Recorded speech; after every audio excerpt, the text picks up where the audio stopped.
Salut à tous et bienvenue sur Culture Tech, et cette semaine je vais vous tester une petite enceinte dans la même catégorie que la JBL Go, c'est la VTIN Cuber. Allez, c'est parti. Alors pourquoi je vous ai dit dans la même catégorie que la JBL? Tout simplement parce que j'ai pu voir qu'elle faisait plus ou moins la même taille. Au niveau du prix on n'en est pas loin, on est même moins cher avec cette enceinte, on est à 20 €. On a quand même quelques avantages sur cette enceinte, donc je voulais voir en fait tout simplement si je pouvais vous la comparer par rapport à la vidéo que j'ai fait sur la JBL. Pour ceux qui n'ont pas vu la vidéo que j'ai fait sur la JBL, je vous mets juste une petite étiquette ici, ça vous permettra de voir directement la qualité du son de la JBL et de la VTIN Cuber. Sur ce, on va passer directement au déballage. Donc pour la VTIN Cuber, on a une petite enceinte qui fait 5 watts RMS, qui est résistante, donc IP67, c'est-à-dire complètement résistante à la poussière et jusqu'à 1 mètre sous l'eau, donc je vais pouvoir vous la tester dans de l'eau, et qui a 800 mAh de batterie, donc ce qui est plutôt pas mal, c'est à peu près 8 heures d'écoute. Au niveau du packaging, comparé à la JBL Go, on est largement inférieur, on est quand même sur un packaging assez simple, mais bon, on va vraiment se contenter de voir à quoi ressemble l'enceinte et ce qu'elle vaut. Donc quand on déballe, on a en fait un système comme ça qu'on vient tirer directement, et on arrive directement du coup sur l'enceinte. Donc c'est une enceinte que j'ai prise en bleu, qui est dispo en plusieurs couleurs, en noir, en rouge, enfin voilà, il y a une multitude de choix de couleurs. Dans un espèce de petit sachet comme ça, bien protégé, et voilà, donc quand on vient la tirer, on l'a directement comme ceci. On a une grille donc juste à l'avant, le bouton Power, Play moins et plus au-dessus, et sur le côté on a du coup un petit cache avec l'auxiliaire et la prise USB pour recharger l'enceinte. On a encore du coup dans le paquet, quand on va retirer donc la petite mousse qu'on a là, on va avoir le manuel d'utilisation. Et ensuite, à ne pas oublier, en fait, vous avez juste un petit carton ici à tirer, et vous avez du coup le jack, donc ça c'est vraiment bien de l'avoir, parce que c'est pas, je crois que avec la JBL on l'avait pas d'ailleurs. On a une petite dragonne qu'on n'avait pas non plus avec la JBL, et ça c'est plutôt bien, parce que du coup on peut l'accrocher avec un sac ou autre chose, enfin vraiment, on peut vraiment l'accrocher partout. Et du coup le câble de rechargement qu'on avait bien sûr avec l'enceinte JBL.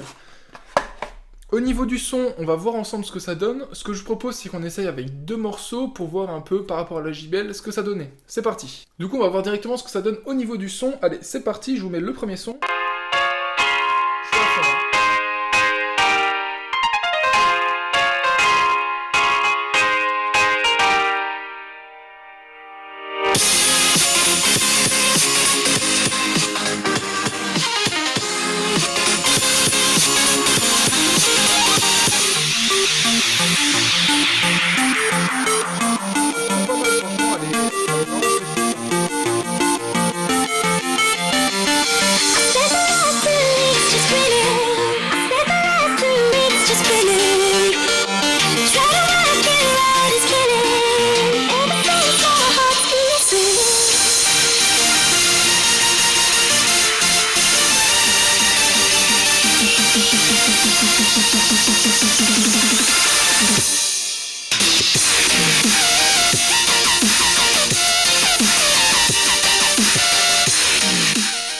Donc franchement au niveau de l'enceinte, on a plutôt une bonne enceinte, franchement je suis vraiment pas déçu de l'enceinte. Maintenant si je devais vous la comparer par rapport à la JBL Go, je dirais même que je la préfère franchement.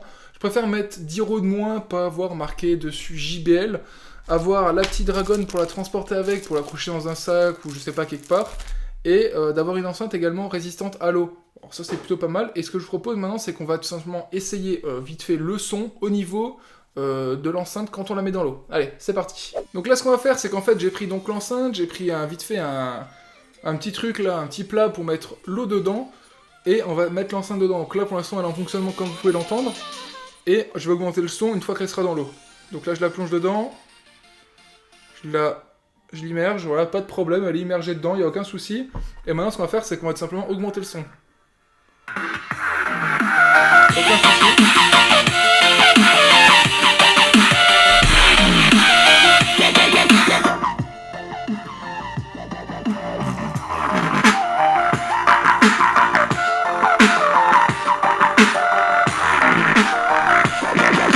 Franchement ça fait son taf, on n'a aucun souci au niveau du son.